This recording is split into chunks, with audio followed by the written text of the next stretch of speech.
All right, how's it going? Welcome back to another video here in the series on mechanics and relativity. We are still working through this section here on essential forces, and it's kind of like as we go video by video, we're slowly uncovering a new sort of piece of information to the overall story of the motion of a particle if it's under the influence of a central force. And what we spent the last video doing is really, we kind of use this as our starting point. This is what we call the radial equation of motion. We saw that if we take Newton's second law, where the force that a particle experiences is specifically a central force, then we're able to reduce the three-dimensional system down to effectively a one-dimensional problem, where this would be the differential equation governing the particle's motion. Right, and what we spent the last video doing was we said, let's try to gain an intuitive understanding for solutions to this equation, so we can actually get a sense for what are particles doing according to this equation right here, right? And the way that we did that is kind of based off of this sketch right here that we had in the last video, where we plotted, we had a certain plot, and the plot was a look at the effective potential of the particle as a function of its distance from the origin. And the first thing that we did is we said, well, let's try to gain an intuitive understanding for the effective potential. The effective potential contains two terms. One is the actual potential energy of the system, but it also contains sort of this additional term, this ml squared over r cubed term, which we found out was the angular kinetic energy associated with the particle. So you combine the potential and angular kinetic energy together, and you're able to make a plot of the effective potential. This specific curve right here corresponded to a 1 over r potential, so that would be like the gravitational force or the electrostatic force. And what we did is we kind of went through a technique that we've seen before, where we just start drawing horizontal lines corresponding to the total energy of the particle. And by thinking of this plot analogously as sort of this potential curve right here being sort of a terrain, and there's almost like a ball that's in the terrain, and saying where does the ball naturally want to travel based off of its starting point, based off of the total energy of the particle, we were able to deduce certain things about the particle's motion. And we were starting to see sort of glimpses of the fact that a particle moving in this potential right here corresponded to orbital motion, right? And that was kind of the big thing that we wanted to just start to see. I think it was probably the most intuitive to see in the circular orbit case. That was the case where the particle's energy was at its minimum possible value, at sort of the bottom of this potential well right here. Because at the bottom, you can imagine that if you had a ball here at the bottom of this terrain, the ball is not going to move, it's just going to stay stationary, right? So what that corresponds to is that corresponds to a particle that is existing at a fixed value of r. The distance from the origin is not changing, but at the same time, the particle also has an angular momentum, I guess in this case per unit mass, but it has an angular momentum, so it's rotating in the coordinate system that it exists in, right? And the only way that you can be rotating or have some sort of angular momentum and existing at a constant radius is if you're moving in a circle. So we were able to sort of get a glimpse as how the minimum of this potential or effective potential energy curve corresponded to circular orbits. We also talked about how if the energy was below the effective potential equals zero line, below this horizontal line right here, then it would kind of just oscillate. If we had a ball in a terrain, right, the ball would oscillate within this well right here, and that would correspond to a bound orbit or an elliptical orbit. And then we also talked about the case where if you had the energy lying above this horizontal line right here, that would correspond to the orbit of a free particle, a particle that's not gravitationally bound to some central object. But notice sort of with those second two cases that we talked about, the elliptical orbit and the orbit of a free particle, one that's not bound, there was a little bit of hand waving that we had to do. Even if the steps themselves weren't incorrect, there's kind of a little bit of sort of this, we'll try to imagine that that is what is going on when you're visualizing the curve, without necessarily really putting a whole lot of justification behind it. Not trying to completely discredit it, but rather just to say, if we're still a little bit unclear about why a negative value for the total energy corresponds to an elliptical orbit, and why a positive value of the total energy corresponds to an orbit of a free particle, and that's not gravitationally bound, I don't blame you. That is a reasonable feeling to have. So what we're going to be doing in this video then is we're going to say, let's try to get sort of a more concrete understanding about why various energies that we could draw on this curve right here correspond to different types of orbital motion. Okay, so that's going to be sort of the main goal of the video. Now, I'm just going to say before we get started with this that this video is going to take knowledge from a set of concepts called conic sections. Okay, it turns out that it's this set of points. Essentially, it's conic sections are inherently a set of data points that satisfy certain requirements. But conic sections are going to be closely related to what we're talking about. So if we're unfamiliar with conic sections, or we might have heard of it before, but it's been a while, I'd recommend just at least brushing up on the basics before really diving into this video. I know that I have a video on my own channel that I made a while back on conic sections, and I also have the notes that sort of correspond to that, so I can link both of those in the video description. But really all you need in order to follow along with what we're going to be doing is just, I'd say, one, to get a basic understanding of what the different types of conic sections are.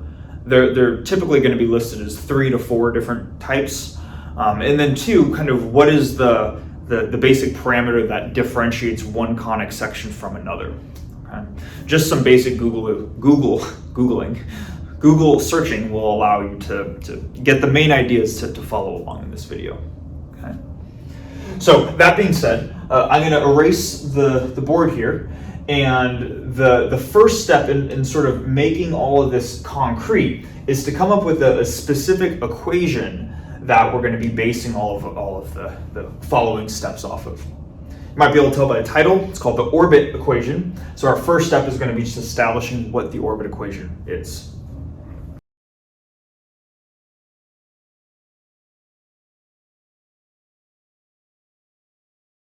Okay, so as a first step here, we're going to establish something called the orbit equation. And what we have written right here, this is just the familiar radial equation of motion that we've seen before, except now rather than writing this equation in terms of a potential energy, we're just writing it in terms of an explicit central force, F of r, by itself, right? And this is really going to be our starting point for the orbit equation. It turns out actually that the orbit equation really is this equation, but it's rewritten in terms of different variables, where the different variables allow us to see sort of the orbital motion of a particle a little bit easier compared to this radial equation of motion that we have right here. Okay. So to get started, I just want to write out some sort of common tools that we're going to be using throughout this derivation. The first thing is, if I were to just look at the time derivative of r, I were to look at dr dt, right? One way which I can re-express dr dt is through chain rule, where I can write this as dr d theta times d theta dt, or theta dot, right? And it turns out that the orbit equation is expressed in terms of an independent variable theta, which is kind of an angular coordinate as you orbit around some center. So we're going to be using this manipulation a lot. And then the other sort of common tool that we're going to use is we're going to make use of this conserved quantity lowercase l, the angular momentum per unit mass of the particle, which we said was r squared times theta dot. So we could replace this theta dot right here by just isolating for theta dot here, where we say that theta dot is just L over R squared. So we can re-express this as L over R squared dr d theta. Okay.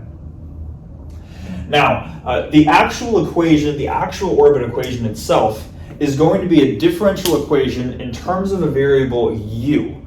So we're going to need to define this variable u. And admittedly, I don't know why it's called u.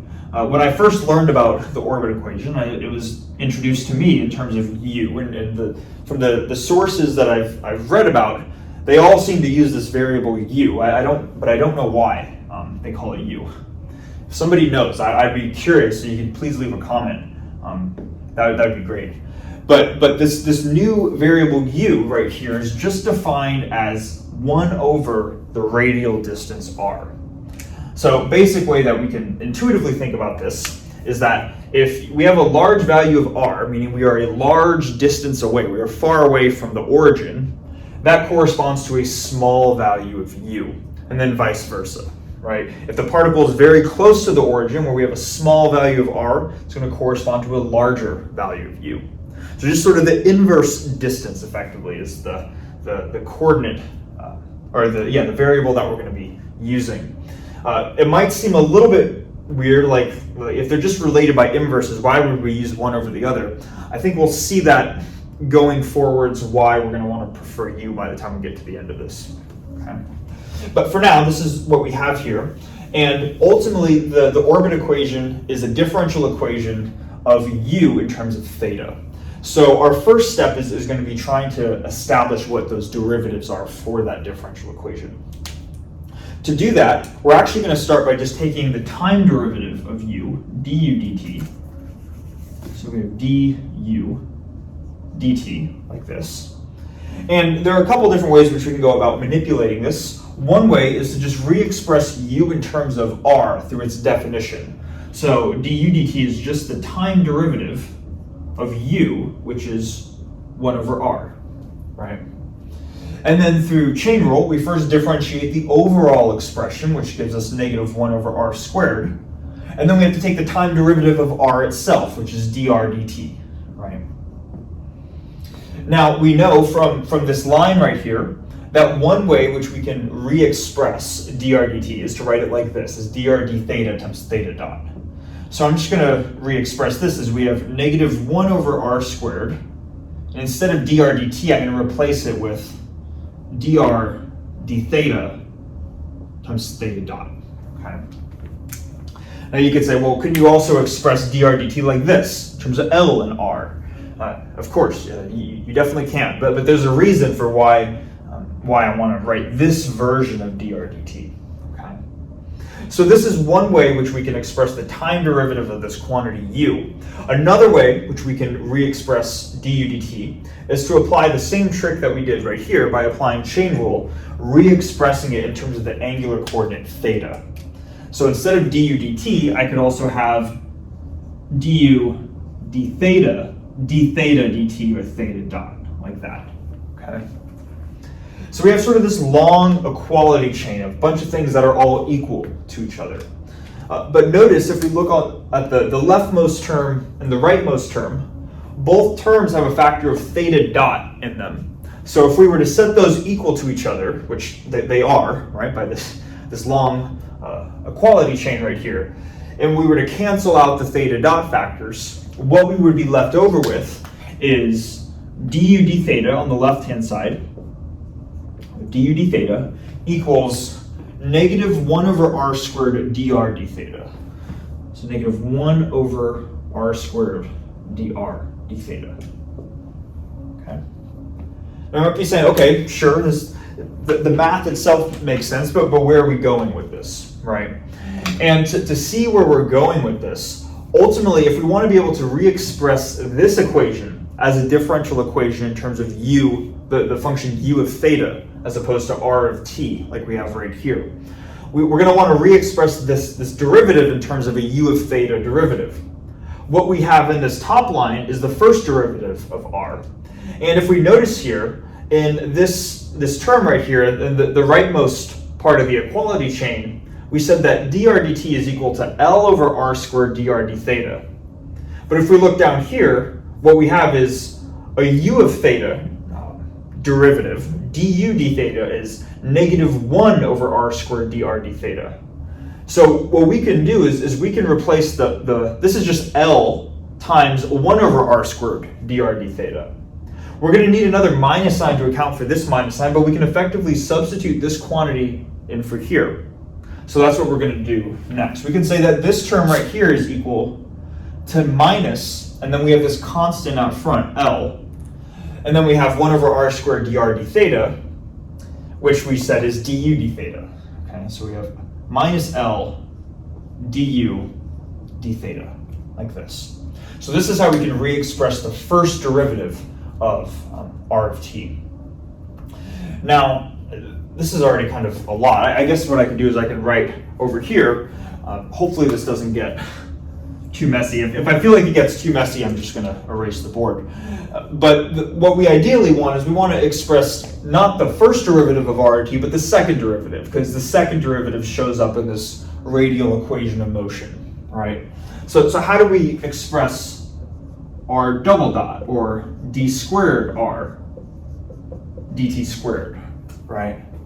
Well, that's just going to be obviously this is just going to be the time derivative of dr dt, time derivative of dr dt, and we have an expression for dr dt. We said that dr dt is negative L du d theta, so let's plug that in. So this is going to be the time derivative of minus L du d theta, like this, for the second derivative of r of t. Now, what we can do is like before, we can re-express this time derivative as an angular derivative by saying that this is, instead of d dt, we can say this is d d theta. We have a d theta dt out front, right? That's how we can re-express this time derivative right here. D theta dt, like what we've done before, is just theta dot. Just going to make that simplification right there. So now this quantity gets applied to minus L du d theta, like this. And then the nice thing about L is that it is a conserved quantity. It is just constant, right? So even though this quantity here depends on theta dot, this overall combination L being r squared times theta dot is just a constant. So we can move that out to the front, which means that we're going to have minus L theta dot times the second derivative of u with respect to theta, like this. Now we're almost done. Just a few more things that we can do to manipulate this. The reason why we're going to manipulate this a little bit further is because ultimately we want a differential equation in terms of u of theta. We don't want t to actually show up, the traditional time coordinate to show up. But in this theta dot term, this is still the time derivative of theta. So we want to be able to get rid of that. So to do that, we're going to just make use of, again, the conserved quantity by saying that theta dot is L over r squared. So this is going to be minus L squared over r squared d squared u d theta squared, like this. And then, of course, we want everything in terms of u rather than r, so we're just going to replace 1 over r squared with its u definition, which would just be u squared. So this is really just minus u squared L squared times the second derivative of u with respect to theta. Okay. And now it's just a matter of plugging everything in, because what we've just done is we've re-expressed the second time derivative of r in terms of this second derivative of u in terms of theta. So let's maybe do this down here, and I'll put a box. I guess there's another partition here, but this is the partition for the orbit equation itself, which is where we're just going to rewrite, I guess, this term right here, this original radial equation of motion in terms of u and theta. So starting with this first term, we have mr double dot. So that's going to be our m, that's still constant, times r double dot, which is this thing. So we're going to have negative m u squared L squared times d squared u d theta squared, the second derivative, right? Minus ml squared over r cubed, but we're going to re-express 1 over r in terms of u. So now this is going to be minus ml squared u cubed, like this. Then the equal sign. And then finally, F of R. Now, F of R, that's just some central force, right? It could be the gravitational or the electrostatic force, but it doesn't have to be. It could be any only radially dependent force. So there's not a whole lot we can do with F of R other than being able to write this as F of 1 over U, like this, okay? So that's just going to be our central force expressed in terms of the U variable. Now, as a final step, what's traditionally done when writing out differential equations is you typically have the coefficient in front of your highest order derivative be 1. You don't have to.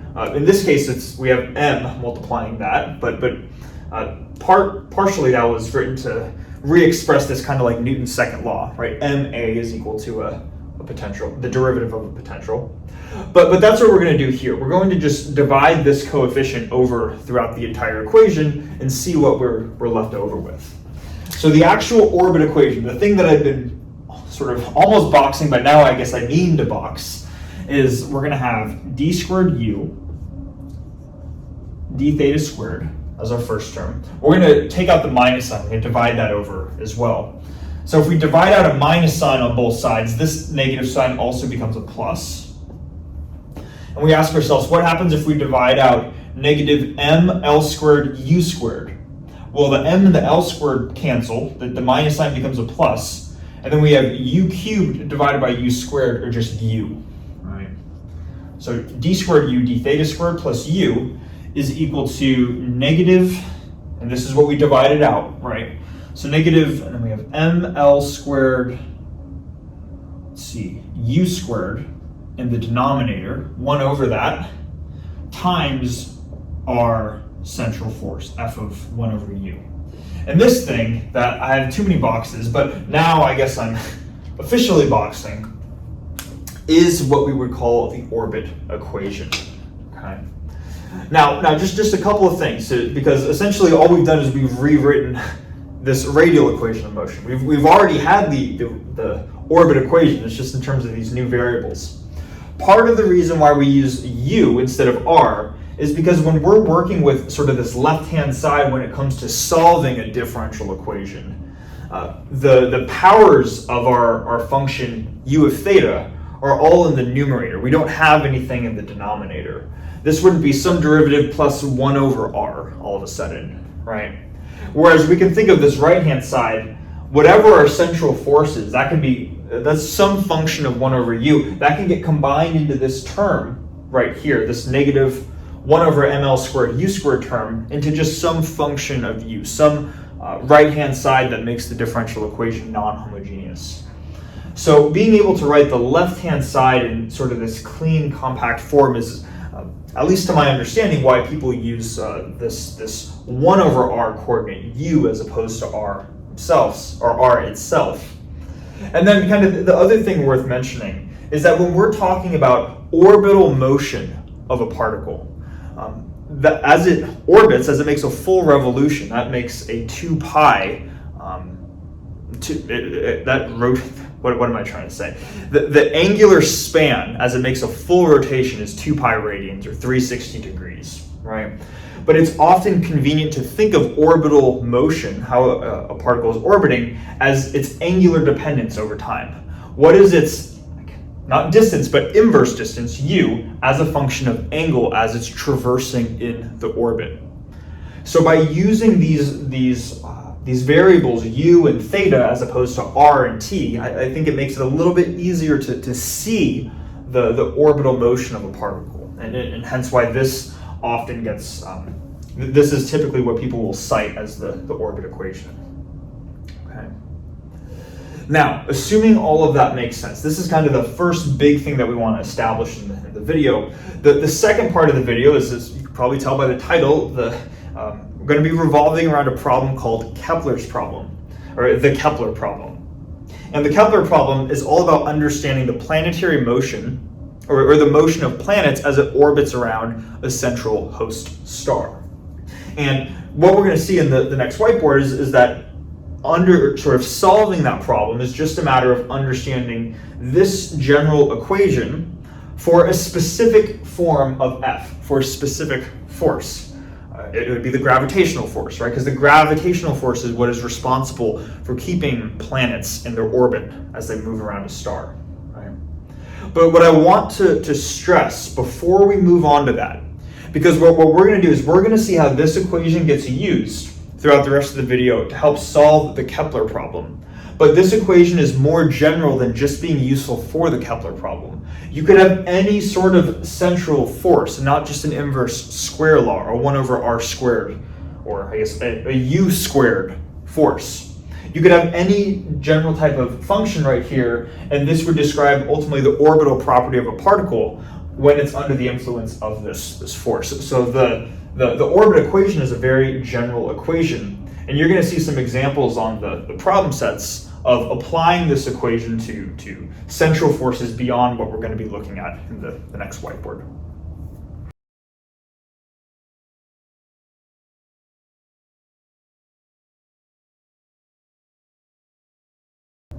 All right, so now what we're going to do is we're going to look at this thing here called the Kepler problem, which is essentially using this orbit equation that we have right here to help us understand how planets orbit around a host star. And it doesn't just need to be a planet orbiting around a star. It could be a moon orbiting around a planet, or a star orbiting around a supermassive black hole in the center of a galaxy, right? Or these orbital problems in general, but it was originally posed to think about planets orbiting around stars. And that's typically what gets thought of when referring to the Kepler problem. Now, how does this go about? How do we go about doing this, right? Well, again, we know that as a planet orbits around a star, it is being influenced by the gravitational force. And that would mean that we would need to put in not just a general central force, but specifically the gravitational force. Now, the gravitational force is generally known as an inverse square law, meaning that it is a 1 over r squared type of function, saying that we can write f as some constant k over r squared. Because this is being expressed in terms of the u variable, we're not going to write 1 over r squared, but rather the constant times u squared. Now, additionally, too, what we're going to do in order to cancel this factor of the mass down here, we're also going to include a factor of m in our gravitational force. For f right here. Maybe let's not write it up here like it's a side note. Let's write it sort of in the center of the whiteboard. So the gravitational, I can spell it right? The gravitational force we're going to say is f, or f of, I guess, 1 over u, but f as a function of u is going to be not g. Well, it does contain g, right? But we're going to absorb that into this constant k here, times m times u squared, right?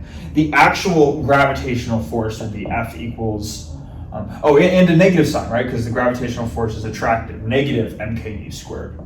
The actual gravitational force is negative g times big M times little m over r squared. So in this case, this constant k here is just going to equal to the universal gravitational constant g times the mass of the central thing that our particle is orbiting around.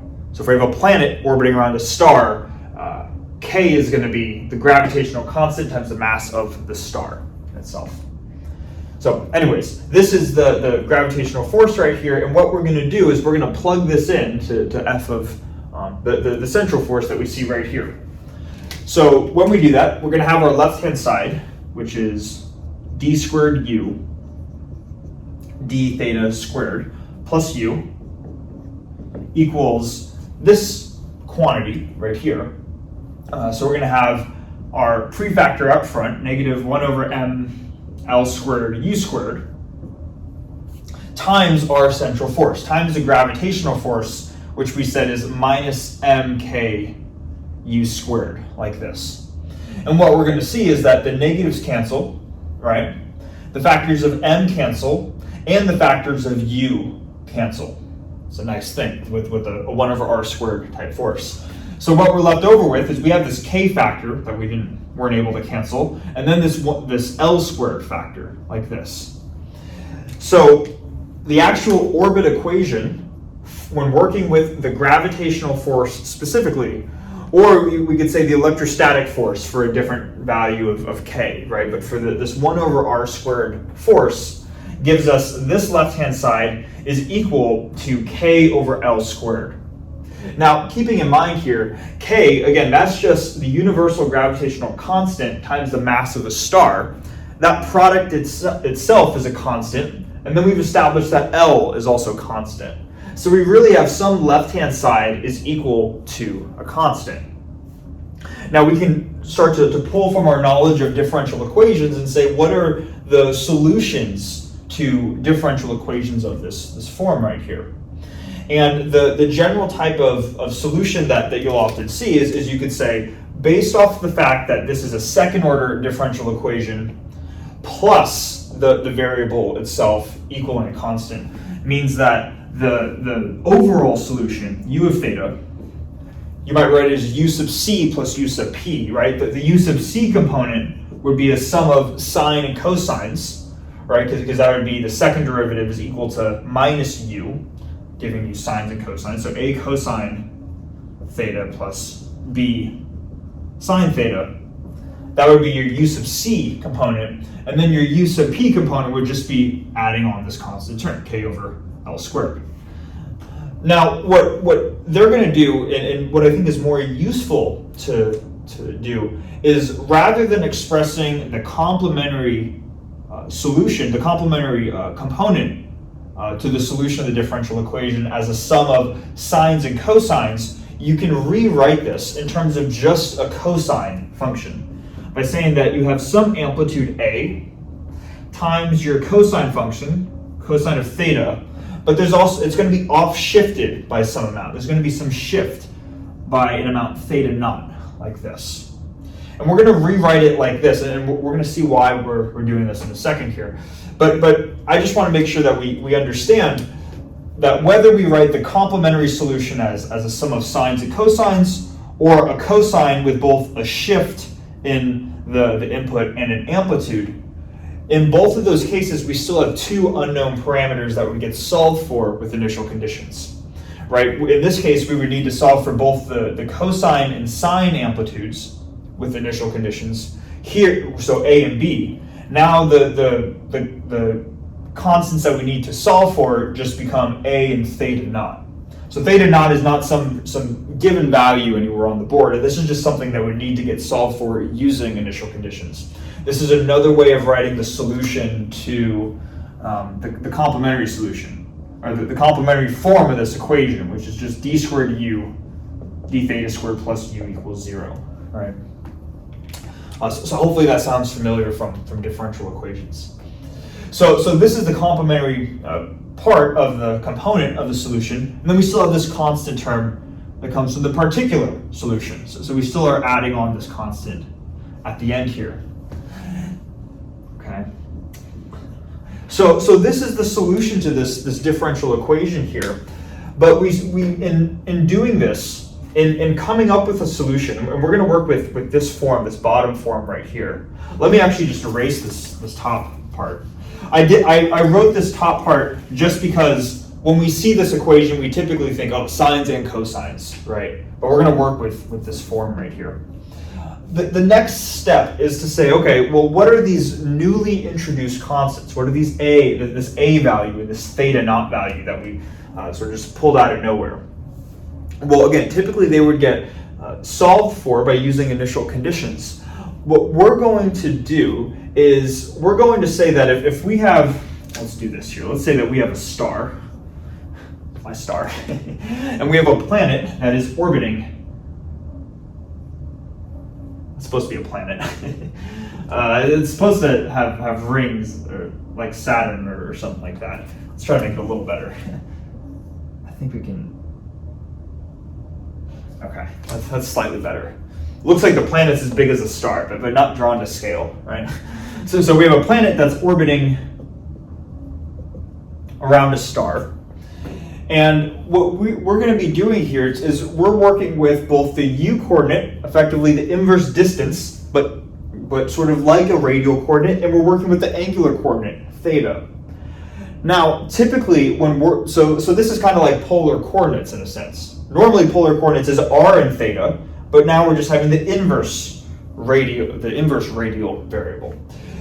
Typically, when working with polar coordinates by default, is you would draw a system and you'd orient it in some way, and then you'd say that theta is defined as the angle from the horizontal, right? But the thing is that there's some sort of arbitrariness in drawing the system like this in the first place.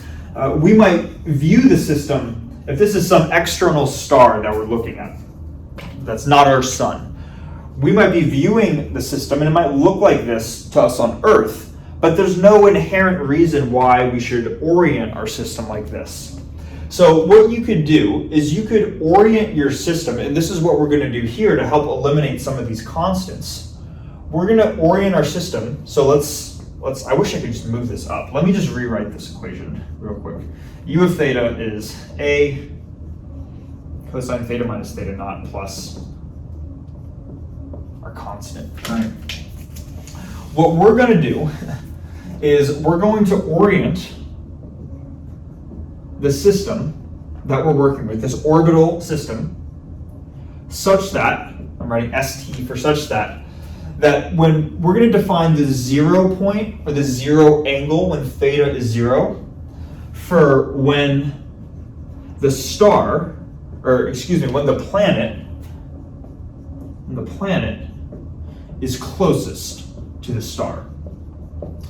Now, if you read along the lecture notes, they'll say that this is called, I believe, like the periapsis or something. They'll come up with some fancy type of name for it. But the main idea is that this is going to be the closest. This distance between the planet and the star is going to be the closest. Now, when the distance between the planet and the star is the closest, that's like when the radial distance between the origin, effectively, and here is the smallest. So when they're the closest, R is the smallest, but that means U is the largest, right? So we want to keep that in mind. So for this left-hand side, I'm going to, instead of writing U of theta, I'm going to write U max. Largest U corresponds to smallest R when the planet is closest to the star. So we have U max on our left-hand side, and then we're going to have our amplitude A, and it's going to be multiplying by this cosine term right here. And for now, let me just write in cosine of not theta minus theta naught, but 0 minus theta naught, right? Because U is at its max value when theta is equal to 0. So we're orienting it so that when theta is 0, it's at its max value. So I'm plugging in theta for 0 here, plus the constant, k over L squared. Now what we can do is we can ask ourselves, when is this right-hand side maximized? We're always going to have this constant here. That's going to be there no matter what we plug in for theta right here. So there's not much we can do with that. But this term is going to be maximized just based off of what we know about cosine functions. We say, when is the cosine function maximized? And well, cosine can range between +1 and -1. So this, and it equals +1, its maximum value when the input is 0, right? Right now, we have 0 minus theta naught. So we ask ourselves, what does theta naught need to be in order for the input to be 0? It's almost trivial, right? But this implies that if theta naught is 0, we have cosine of 0 minus 0, or just cosine of 0, that gives us the maximum value. Just the cosine function goes to 1. So based off of orienting our system like this, and we can always do this, right? We can always choose that theta equals 0 is when the planet is at its closest distance to the star. That then therefore is going to imply that theta naught has to be 0. And by just choosing our coordinate system in such a way, we can eliminate this coefficient right here. Okay. So hopefully that makes sense. And what that does at this point is that allows us to rewrite our equation as U of theta equals our amplitude A times our cosine function. Instead of theta minus theta naught, we have theta minus 0, or just cosine theta plus our constant. All right. So that was a lot of words. to say that we can just choose theta not to be 0. But I felt like if I just said that, it might not stick as well, and hopefully that reasoning makes sense. Now, what we're going to do next is we're going to actually take this equation. This is the solution to this differential equation right here, and we're going to re-express it in terms of the r coordinate. And we're going to do that just by replacing u with 1 over r. We're going to see why we're going to do this in a second. So we're going to have 1 over r is equal to this thing. Ideally, what I'm going to try to get to at this point is r of theta. So I'm going to multiply r to the right-hand side and divide this whole thing over to the other side. So you can imagine if I multiply r over here, I get r by itself. So if 1 over r is equal to this, r is equal to 1 over this. 1 over a cosine theta plus our constant, k over l squared, right? Now, what I can do here, and I've realized I'm running out of room. I always seem to run out of room, is, I really don't want to.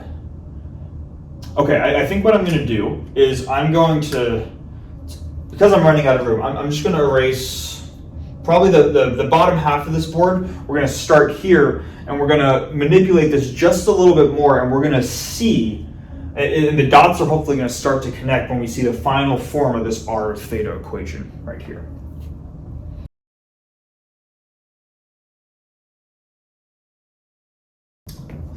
Okay, so almost done here with the derivation, and hopefully the dots are going to start to connect for a second, or soon. Because right now we might be able to follow the math, but we might be getting a little bit lost in terms of what are we actually trying to see, right? And I want to make it clear by the time we get to the end of this is what we're trying to get to. The solution to this differential equation right here has a specific form, and that implies something about the motion of this particle, a motion of it could be a planet as it's orbiting around a star, but orbital motion in general, okay? Now, to continue with this, what we're going to do is we're just going to factor out this k over l squared in the denominator. And if we do this, we're going to get, r is equal to, we have kl squared on the outside, k over l squared on the outside. And that leaves us with this first term, which is, I guess, al squared over k times cosine theta. And then just 1 in for this term, right? The second term. We still have 1 over this. This is all in the denominator here. And now what we can do is we can just define two distinct quantities. The first quantity we're going to do is define is called r naught, and r naught we're going to define as 1 over this factor, as l squared over k. L squared over k, like this. And then this term right here in front of the cosine function, we're going to define that as just a constant too. And we're going to very conveniently name e, lowercase e. It's not the exponential function, but e is going to be al squared over k. That is not the exponential function. So we make these two specific definitions right here. And when we do that, what we see is that our solution for r of theta is going to be, well, we have k over l squared here. That's the same thing as just having, but that's in the denominator, right? So that's like having l squared over k out in the front, which is what this r naught factor is right here. So we're going to have a factor of r naught in the numerator. And in the denominator, this thing in parentheses right here, we have this combination of factors that we're going to call e times cosine of theta plus 1. And this right here is the r of theta solution to the orbit equation when the central force that we put in is the gravitational force. What some people will say is they will often, or what I've seen before, is we'll see people that will sometimes refer to this equation as the orbit equation in itself. Although the orbit equation, at least how I've typically thought of it, is really the differential equation. This is one specific solution to it, the one which solves the Kepler problem, which tells us about the trajectories of planets as they orbit around a star. Now, I guess we box this equation, and it turns out that this equation has a very convenient form. And if you've seen conic sections before, conic sections, when expressed in terms of polar coordinates, have this form right here. If you don't believe me, just Google conic sections in polar coordinates. This equation should show up.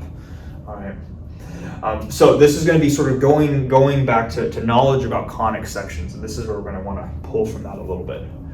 And before we I guess talk about the constants really quickly, I just want to take a minute to pause, because what we said there is actually something that is a pretty big statement, or it says quite a bit, so I want to make sure that we understand this. I said that this equation is the equation of a conic section in polar coordinates, but what that means is that when we solve this differential equation right here, in other words, if we find the equation of motion, what is the planet's distance from the star as a function of its angle?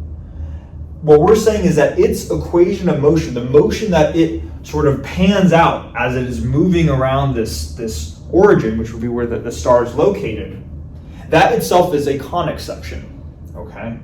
So this is kind of the first big sort of, I guess not the first big idea was establishing the equation. The second big idea is that the solution to this equation, when we have an inverse squared law for our central force, is that particles that are moving under the influence of this central force move according to conic sections. They can be mapped out by conic sections. Okay? And if we're familiar with conic sections, we'll see conic sections as being circles or ellipses or a parabola or a hyperbola.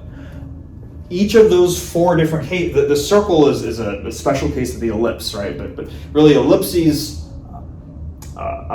parabolic motion and hyperbolic motion are three types of conic sections that describe different types of orbits that a planet could be in as it orbits around a star.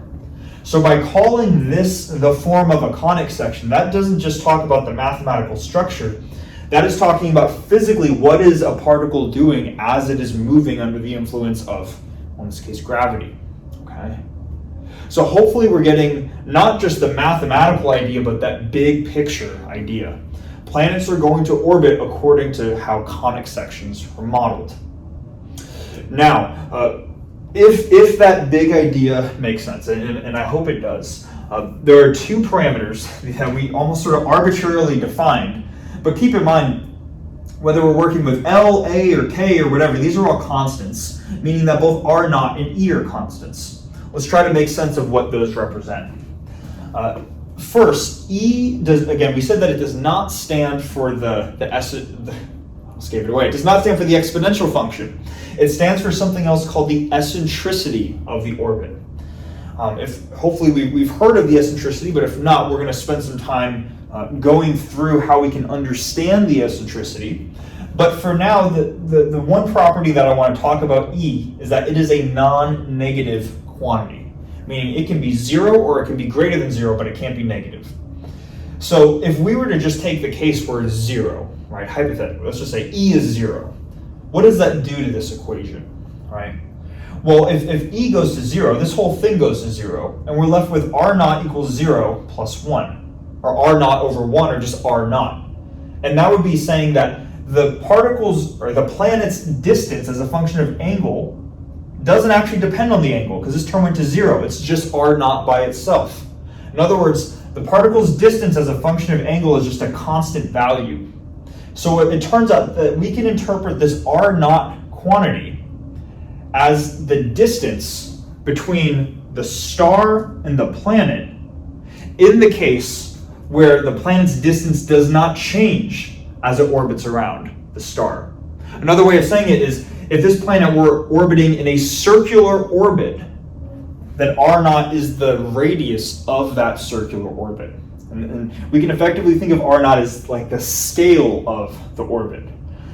We saw in the last video kind of glimpses of the fact that circular orbits corresponded to the minimum value of the energy. Other orbits had larger particle energies. So really, we can think of this as the radius of a particle's circular orbit if it had the circular orbit. But more generally, it is sort of the scale, or sort of generally the amplitude, roughly, that's associated with the particle's orbit. That's how we can think of this R naught parameter. E, as we mentioned, is not the exponential function, it's the eccentricity of the orbit. And if we're unfamiliar with that, that's okay. But what we're going to do is we're going to erase the board right here, and we're going to spend some time understanding this eccentricity. How can we think of it? How is it defined in terms of other quantities we're familiar with, and kind of going from there.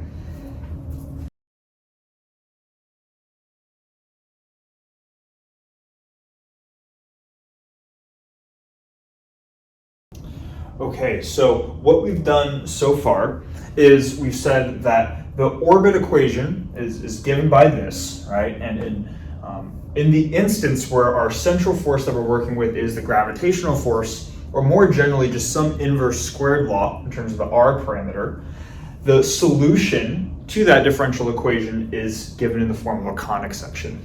Okay. Now the conic section, like we said, it comes with this eccentricity parameter E, where all we've said so far is that E needs to be greater than or equal to 0. If we know the basics of conic sections, we know a bit about the eccentricity and how it corresponds to different conic sections. We're going to assume that in the next whiteboard. But I just want us to quickly show how we could obtain sort of an intuitive description for the eccentricity in terms of quantities that we're already familiar with. And to do that, we're going to start with the overall energy of a particle, which is given by this expression. Just to make sure that we understand where the terms here are coming from, these first two terms are the kinetic energy of a particle. This is the radial kinetic energy. This is the angular kinetic energy, that extra term that goes into the effective potential, right? And then this is the 1 over R. This is the actual gravitational potential energy. So this is minus G big M little m over R that we have right here. So there's a minus sign because the potential energy is negative, but really this is kinetic plus a negative potential energy. So what we can do here is we can kind of perform the similar, or the same tricks that we've been, or same manipulations that we've been working with so far, by first re-expressing this radial derivative in terms of an angular derivative. So we can write this as 1/2 m, instead of r dot squared, we can write this as dr d theta squared times d theta dt, or theta dot squared, like this. Then we have the remaining two terms. So we have plus ml squared over 2r squared minus mk over r. And then, like what we've done previously, we can replace theta dot squared with, we can replace theta dot with L divided by R squared. Except in this case, theta dot is itself squared, which means that we're going to have 1/2 m times this derivative. I'm going to put a set of brackets like this for the derivative, but theta dot squared becomes L squared over R to the 4th, right? Plus the two remaining terms. So plus ml squared over 2r squared minus mk over r. Now dr d theta is actually something that we don't have yet, but we can compute because we have r of theta, right? So if this is r of theta, then dr d theta, not dr, that's 1. Dr d theta is just the derivative of this with respect to theta. This should be r naught, right? So that's first differentiating, or the only thing that has a theta dependence is this component right here, right? So it's a constant divided by something that depends on theta. So we first differentiate the overall term, which gives us a factor of negative e cosine theta plus 1 quantity squared. R naught is, it's in the numerator, this is in the denominator, and this is multiplied by the derivative of this, which then becomes negative, multiplied by a factor of negative e sine theta, right? So it's this term times this term. The negatives cancel, and what we're left over with is, I'm going to write it in brackets right here. We have our numerator, which has a factor of e r naught and sine theta. So we're going to have e r naught sine theta in the numerator. And then in the denominator, we have this thing in parentheses right here, right? We have e cosine theta plus 1. That whole thing is itself squared. So this would be the expression for still just the energy of the particle. But now by performing these manipulations, we've now introduced little e into the overall mix. What you could do, and what I'm not going to do because it's a lot of algebra, and I feel like the video's already gone on long enough, is you could say this is your derivative, but if you want to try this, go for it, and it should work out. That this is the derivative, and then everywhere where you see a factor of r, here you have r to the fourth, here you have r squared, here you have r. Oh, one more thing, sorry. This is the derivative. The derivative is squared. So we need to square. Okay, now we're good. Because that should be raised right. Yeah. Okay, now I think it checks out. So this is the energy of the particle. What you could do is, you could replace the derivative with this. Everywhere where you see an r, you could replace with the polar coordinate form of the conic section. And you basically perform a bunch of algebra. And what you're going to see is that when you get through all the algebra, all of the factors of theta should cancel out. And in some senses, we should kind of expect this, right? The left-hand side is simply E, the energy of the particle. I'm just going to write ... So if you do a lot of algebra, you're going to get E equals something that shouldn't depend on theta. And it should make sense that E doesn't depend on theta, because E is the total energy, and the energy of the particle should be conserved. That should not be changing with time. In other words, as the planet orbits around the star, and as its angle theta is changing as it orbits around the star, its energy should not be increasing or decreasing. In the previous video, when we drew out a sketch of the effective potential, right, and we had some curve like this, our energy was always just this fixed horizontal line wherever we drew it, but the horizontal line was never changing. So it should make sense that as you go through all this algebra, all the theta factors should end up disappearing.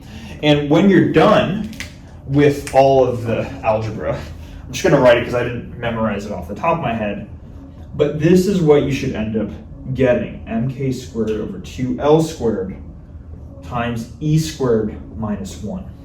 Okay. So we now have something that is inherently related to the eccentricity.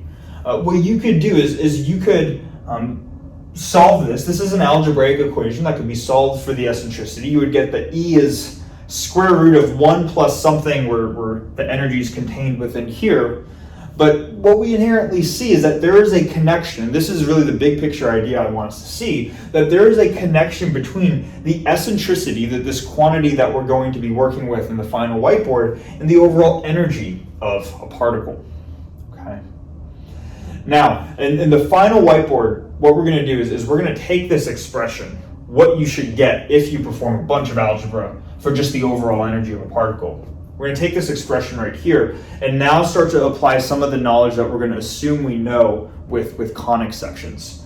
Conic sections are going to have, they're going to be different conic sections depending on the value of the eccentricity.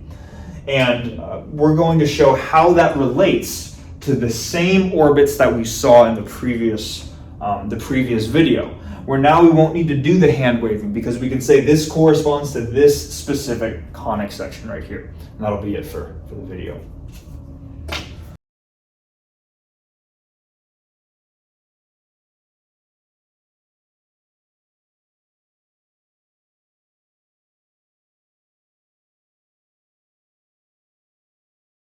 Okay, so now to finish out the video, what we're going to do is we're going to connect the dots that we were sort of hand waving a little bit towards the end of the last video. We were talking about how in this effective potential curve right here for an inverse square law, how different energy lines, depending on where we drew those energy lines, corresponded to different orbits. We're now going to make all of those ideas concrete with our knowledge of conic sections. Again, hopefully we're familiar with these properties of conic sections. What I'm going to do really quickly is I'm just going to write out the 4 cases. By 4 cases, I'm distinguishing circular or circles from ellipses, but I'm going to write out the 4 different cases for conic sections, and then we're going to write out what types of conic sections those, not just what they are, but what value for the eccentricity E do those different conic sections correspond to. This is knowledge I'm going to assume that we have, but I'm just going to summarize it out here real quickly, and then we're going to proceed in going sort of case by case to show how different conic sections quite literally translate over to this picture with the help of these 2 equations right here.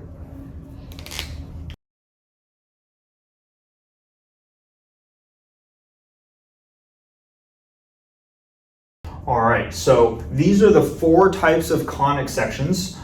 You can either have a circle, an ellipse, a hyperbola, or a parabola, and these are the corresponding eccentricity, either values or range of values that these 4 different conic sections take. So whenever little e takes on, it's either 0, it's in between 0 and 1, it equals 1, or it's greater than 1, the corresponding conic section, described mathematically by this equation right here in polar coordinates, will take on one of these 4 forms right here. What we're going to do is we're going to say, all right, given these values, and then what we just showed, given how the eccentricity relates to the energy of a particle, let's try to show now explicitly that energy values for an orbiting particle at different points in this effective energy curve correspond to different types of orbits, one of these 4 types of orbits. Let's start with the circular orbit. Right?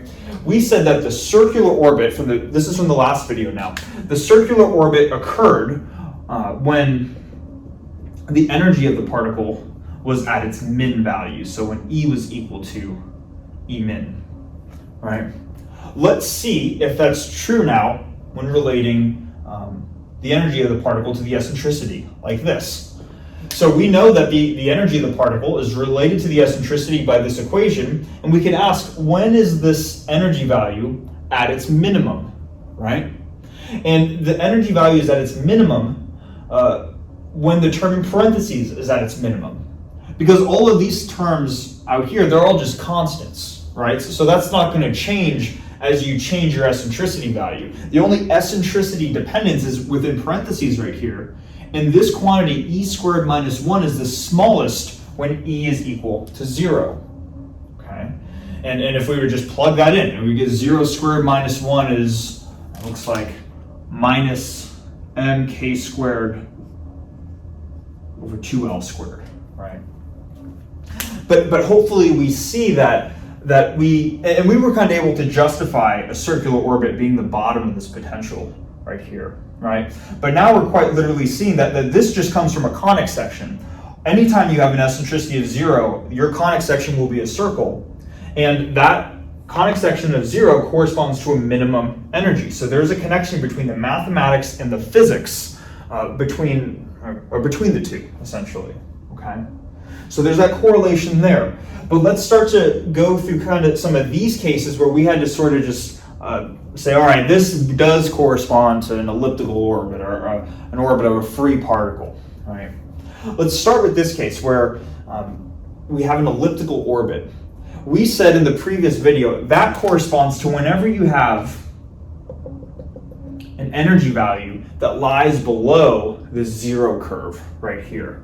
So we said whenever E was less than 0, then you got an elliptical orbit. Well, now let's look at this concretely. This just comes again from conic sections. Whenever you have an elliptical orbit, your eccentricity is in between 0 and 1. This is just based off of math, right? Now, whenever E is in between 0 and 1, let's plug in a value in between 0 and 1 right here. If we take a number in between 0 and 1, and we square it, that number is going to be positive, but still less than 1. Which means that when you take something less than 1 minus 1, this term right here becomes negative. Everything else out front is positive, but the term in parentheses is negative, so your overall energy is negative. So there is this just inherent property that because ellipses have an eccentricity in between 0 and 1, necessarily that's going to require the energy of our particle to be negative. And therefore, anytime we have a total energy less than 0, that needs to correspond to an elliptical orbit. Okay. Let's keep going. The next case we said that we looked at in the last video was maybe the energy isn't less than 0, maybe the energy is greater than 0. This line right here, greater than 0. That corresponds to a particle that's not gravitationally bound. Maybe just really quickly too, let's make sure that we're understanding this. Basically, if we have a particle in a circular orbit, that's like saying we have a star and that's at the center, and then we could draw a circle around it. And then we have a little planet that's orbiting in a circle around the star. That's what the circular case corresponds to, a planet in a circular orbit. With the elliptical case, we have a star. It's not actually at the center, it's at one of the focus points of the conic section, or one of the foci, I think, of the conic section, so slightly off the center. We're not going to worry too much about the details of that now, but it might look something like this. And then we would have a little planet orbiting in an elliptical type orbit, like this. Both of these cases are examples of bound orbits, meaning that this particle, or this planet, I guess we could call it, as long as it is not perturbed and doesn't experience anything that causes it to increase its energy dramatically. In this case, it's going to orbit in a circular orbit forever. In this case, it's going to orbit in an elliptical orbit forever. But they are both gravitationally bound to their host star right here. Now let's take a look at these other two cases where the particle, meaning the planet, is no longer bound, but it's considered a free particle. In the case where E is greater than 0, we can ask ourselves, when is this when is this energy value greater than 0? Well, it's not the constants out front that determine it, it's the thing in parentheses. This is 0 when the term parentheses is greater than 0. That's only true when E is greater than 1, right? Because you have something greater than 1 and you square it. Subtract 1 from that, you get a positive number. So in this E is greater than 1 case, mathematically that corresponds to a hyperbola. So what that means then, in terms of the picture that we're seeing, is that we would have a star, maybe like this, and for an energy greater than 0, if the planet has an energy greater than 0, it's going to kind of, I did not draw the hyperbola well. The star might look something like this.